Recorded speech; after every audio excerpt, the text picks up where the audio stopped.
శ్రీ సత్యసాయి జిల్లా కదిరిలో ఘోర ప్రమాదం జరిగింది. కుమ్మరవాండ్లపల్లిలో ఇంట్లో నిల్వ చేసిన డెటోనేటర్లు జిలెటిన్ స్టిక్స్ పేలాయి. ఈ పేలుడుతో గ్యాస్ సిలిండర్ కూడా పేలింది. దీంతో భారీ విధ్వంసం జరిగింది. పేలుడు ధాటికి 4 ఇళ్లు ధ్వంసమయ్యాయి. ఈ పేలుడులో 4 మృతి చెందగా 20 మందికి తీవ్ర గాయాలయ్యాయి. గాయపడ్డ వారిని ఆసుపత్రికి తరలించారు. మృతులు మధు, సంపత్, వెంకన్న, మాబున్నీసాగా గుర్తించారు.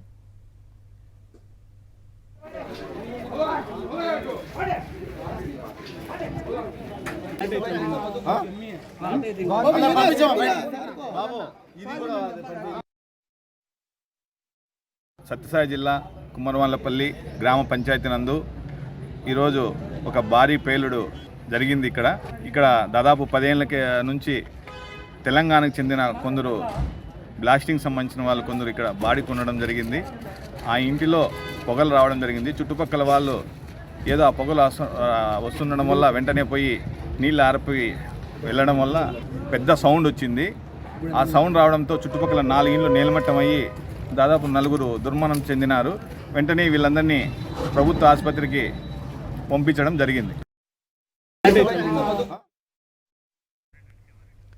పూర్తి డీటెయిల్స్ అందిస్తారు ఈ బ్లాస్ట్ కి సంబంధించి మా కరెస్పాండెంట్ శివారెడ్డి. ఇంట్లో జిలెటిన్ స్టిక్స్ కానీ లేకపోతే ఈ డిటోనేటర్స్ కానీ ఎందుకున్నాయి, ఎందుకు నిల్వ పెట్టారు అనేది ఒక ప్రశ్న.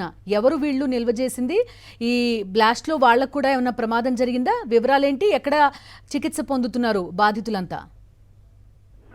ఎందుకంటే ప్రమాదకరమైన పేలుడు పదార్థాలను ఇంట్లో నిల్వ ఉంచుకోవడం పూర్తి స్థాయిలో నిబంధనలకు విరుద్ధం. అయితే అధికారులు నిర్లక్ష్యంగా వ్యవహరించడం, అదేవిధంగా చూసినట్లుగా వ్యవహరించిన నేపథ్యంలో ఆ జిలెటిన్ స్టిక్స్ కావచ్చు, లేకుంటే డిటోనేటర్ ఇలాంటి పేలుడు పదార్థాలను కదిరి మండలం కుమ్మరవాండ్లపల్లిలోని ఒక ఇంట్లో దాచి ఉంచిన పరిస్థితి కనిపిస్తోంది. వీరంతా కదిరి నియోజకవర్గానికి సంబంధించి ఒక మైనింగ్ సంస్థలో పనిచేస్తున్న కార్మికులుగా గుర్తించారు. అయితే మైనింగ్ సంస్థ ఇచ్చిన డిటోనేటర్లు, అదేవిధంగా జిలెటిన్ స్టిక్స్ ను ఇంట్లో దాచి ఉంచారు. దాచి ఉంచిన నేపథ్యంలోనే ఒకసారిగా ఎండ వేడికి కావచ్చు, లేకపోతే ఇతరత్ర కారణాలు కావచ్చు, ఒకసారిగా పేలుడు సంభవించింది.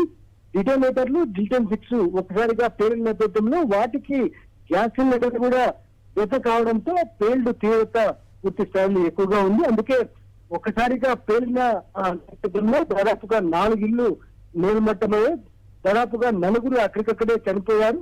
20 మందికి పైగా గాయపడిన పరిస్థితి కనిపిస్తోంది. శిథిరాల కింద ఉన్న క్షతగాత్రులను ఊటావుటిన పోలీసులు, అదేవిధంగా స్థానికులు కదిరి ప్రభుత్వ ఆసుపత్రికి తరలించిన పరిస్థితి కనిపిస్తుంది. విజువల్స్ లో కూడా చాలా భయంకరమైన పేలుడుగానే చెప్పాల్సి ఉంటుంది. స్థానికులు కూడా భారీ స్థాయిలో ఒకసారిగా పేలుడు సంభవించినట్టుగా చెప్తున్నారు. ఒకసారిగా పేలుడు సంభవించడం, అదేవిధంగా దాదాపుగా 200-300 మీటర్లకు పైగా ఉన్న వారికి కూడా రాళ్లు, అదేవిధంగా ఇతర చిత్రాలు తగిలిన నేపథ్యంలో దాదాపు 20 మందికి పైగా గాయపడినారు. ఈ నేపథ్యంలోనే మృతి చెందిన వారు ఎవరైతే జిలెటిన్ స్టిక్స్ అదేవిధంగా డిటోనేటర్ పెట్టారో ఆ ఇంటికి ఎదురుగా ఉన్నవారు, అదేవిధంగా పక్కింటి వారు. శివారెడ్డి, చూస్తున్నాం ప్రమాద దృశ్యాలు మనకు కనిపిస్తున్నాయి. కదిరిలో 4 ఇళ్లు పూర్తిగా ధ్వంసమైపోయాయి. అక్రమంగా నిల్వ ఉంచారు జిలెటిన్ స్టిక్స్ కానీ డిటోనేటర్లు కానీ. మరి వాటికి ఏ విధంగా స్పార్క్ జరిగింది అనేది కూడా ప్రస్తుతం ఇన్వెస్టిగేట్ చేస్తున్నారు. బాధితులు చికిత్స పొందుతున్నారు. Thank you Sivareddy.